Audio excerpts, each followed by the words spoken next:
जय श्री राम भाइयों, जय श्री हनुमान। आज के प्रसंग में बताने वाला हूँ कि पहले किसको प्रणाम करना चाहिए। कहते हैं एक आदमी आज ही मेरे से प्रश्न किया, जो नहीं पूजा करने के वक्त में पहले अपने घर के देवी देवता को फूल देना चाहिए। आप लोग भी करते होंगे, जो घर में पूजा पाठ करते हैं तो पहले देवी देवता को जल फूल देते होंगे। अक्सर लोग ऐसा करते हैं जो पहले देवी देवता को ही जल देते हैं। तो इस पे हम चर्चा करेंगे, पहले किसकी पूजा करना चाहिए और बाद में किसकी पूजा करना चाहिए। पूजा करने का जो तरीका होता है, पहला फूल किसको अर्पित करना चाहिए, दूसरा फूल किसको अर्पित करना चाहिए, तीसरा किसको अर्पित करना चाहिए, चौथा किसको अर्पित करना चाहिए, पांचवा किसको अर्पित करना चाहिए। तो ये 5 फूल जो है, सबसे पहले कहाँ से शुरू करें, पूजा शुरू कहाँ से करते हैं और पूजा करने का जो ये विधि विधान है, जैसा हमको सिखाया गया है निरंतर हम लोग वैसा करते चलते हैं। लेकिन अध्यात्म के क्षेत्र में कहते हैं जो पूजा पाठ करने वाले व्यक्ति जो भी हैं तो उनको करना क्या चाहिए। इसमें बहुत सारे आदमी धर्म संकट में फंसे हुए हैं, तो उसी पर से आज हम पर्दा उठाना चाहते हैं और क्या करना चाहिए क्या नहीं करना चाहिए इनके बारे में बताएंगे। और पहली बार यदि आप लोग चैनल पर आए हैं तो कृपया करके चैनल को सब्सक्राइब कर लें और कमेंट में जय श्री राम अवश्य लिखें। चलिए शुरू करते हैं भाइयों। आज मेरे पास प्रश्न आया, जो पहले किसको जल फूल देना चाहिए, फूल जल किसे अर्पित करना चाहिए पहले, उसके बाद किसको अर्पित करना चाहिए। तो भाइयों सबसे पहले मैं ये बताऊंगा आपको, जो हमारे घर में जो देवी देवता रहता है, पहले अक्सर आदमी देखिएगा तो उन्हीं को पहला फूल जल अर्पित करते हैं, कुलदेवी को, कुलदेवता को। लेकिन नहीं, उससे भी पहले किसी का दर्जा है। हमारे कुलदेवी देवता तो हैं ही, लेकिन उससे पहले भी हमें 2 व्यक्ति ऐसे हैं जो उनका दर्जा आता है। हमारी कुलदेवी से पहले उनको दर्जा देना पड़ेगा, तभी हमारे कुलदेवी खुश होंगे। यदि हम उनको दर्जा नहीं दिए तो हमारी कुलदेवी कुलदेवता खुश नहीं होंगे। कहिए क्यों? प्रसंग बहुत अच्छा है, अंत तक अवश्य सुनिएगा, क्योंकि आज मैं उस प्रसंग पे भी चर्चा करूंगा जो कागभूसुंडी और क्या कहते हैं गरुड़ महाराज की प्रसंग है, वह दोहा भी मैं बताऊंगा और वहां भी मैं आपको इस प्रसंग में ले जाऊंगा। तो प्रसंग को ध्यान से अवश्य सुनते रहिए भाइयों।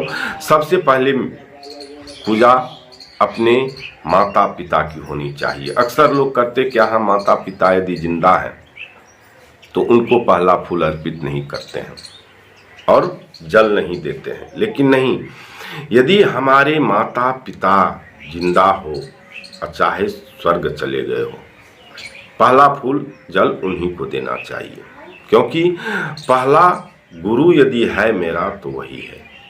माता पिता को पहला फूल अर्पित जरूर करें, पहला फूल जल माता पिता को ही दें।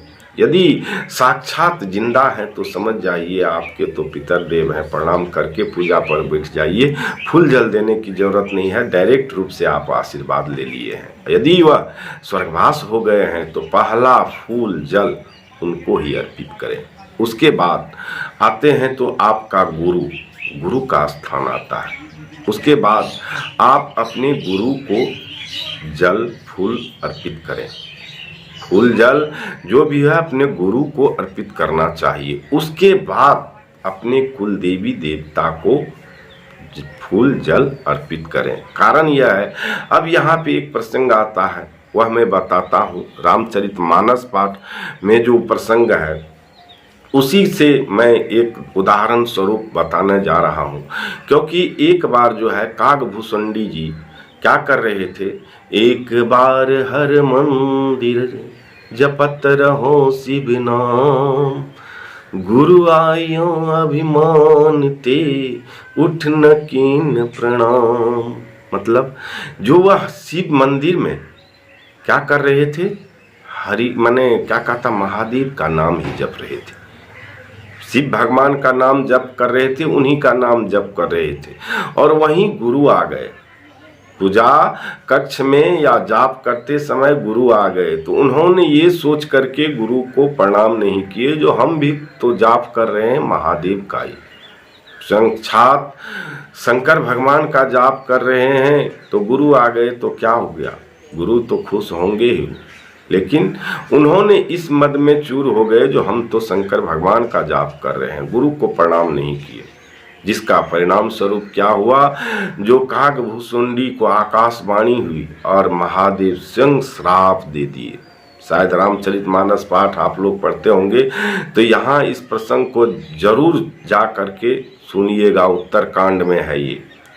और वहीं पे उनका गुरु ने एक क्या कहता है, स्तुति की महादेव का, बहुत अच्छा प्रसंग है। यदि यहाँ हम सुनाने लगें तो आपको वीडियो लंबा हो जाएगा, जिस मकसद जिस बात पे मैं वीडियो बना रहा हूँ, वीडियो लंबा हो जाएगा, इसलिए यहाँ नहीं बोलना चाह रहा हूँ। वहाँ पे आपको उनका गुरु प्रभु क्या कहते हैं, शंकर भगवान का स्तुति किए। नमामि शमशान निर्माण रूपं विभुं व्यापकं ब्रह्म वेद स्वरूपं, बहुत बड़ा है। तो ये स्तुति उनके गुरु किए, किनका, काकभूषुंडी को। तब काकभूषुंडी का क्या हुआ, वह श्राप तो माने चेंज नहीं हुआ, लेकिन उसमें कुछ थोड़ा सा बदलाव कर दिया गया उस श्राप में, और कुछ बदलाव के कारण उनका जो है काकभूषुंडी का रक्षा हुआ, और वो गुरु के कारण हुआ, क्योंकि गुरु का अपमान हुआ। तो भाइयों, कभी भी पूजा पाठ में अपने माता पिता गुरु का अवहेलना नहीं कीजिएगा। जब आप पूजा पे ही क्यों नहीं है, माता पिता या गुरु पहुंच गए, तो वहाँ जहीं पूजा है वहीं उस पूजा को स्थगित कर दीजिए, उठ के अपने माता पिता गुरु को प्रणाम कर लीजिए। उसके बाद जाइए पूजा जहाँ तक आप किए थे वहाँ से फिर से पुनः प्रारंभ कीजिए। उसके बाद आप कुलदेवी देवता को जल दीजिए, उसके बाद ग्राम देवता को जल दीजिए। आपके ग्राम देवता को जल दे करके उसके बाद आप दिन में पूजा कर रहे हैं तो सूर्य भगवान को जल दीजिए, रात में कर रहे हैं तो गणेश भगवान को फूल जल दीजिए। उसके बाद आप जब जाते हैं तो आप सारे देवता का पूजा कर सकते हैं। उसके बाद आप विष्णु भगवान का पूजा कर रहे हैं तो विष्णु भगवान का पूजा कर सकते हैं। विष्णु भगवान के पूजा के बाद लक्ष्मी सरस्वती जो भी आपकी देवी हैं, लक्ष्मी सरस्वती का तो पूजा होती ही है, तो उनको पूज सकते हैं, पूजा कर सकते हैं। चाहे आप घर में पूजा करें, कहीं भी करें। लक्ष्मी सरस्वती की पूजा करने के बाद आप देखते होंगे सत्यनारायण भगवान के कथा में आदि पुरुष, अनादि पुरुष, उसके बाद क्या कहता है इंद्रादि 10 द्विपाल नवग्रह, ये सब पूजा किए जाते हैं।